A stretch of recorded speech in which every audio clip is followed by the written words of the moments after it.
Yes. Inua mkono wako juu kwa Yesu. Utukufu kwa sana. Anaitwa Lawrence Sandoro.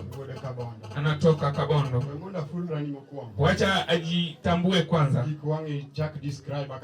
Usianze kumdescribe jinsi ambavyo anakuwa. Utukufu kwa Yesu.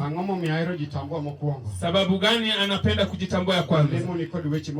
Maombi ina mambo tofauti. Bwana Yesu asifiwe. Utapata mtu mwingine ametoka na mambo ya kwamba yule mwenye aweka msingi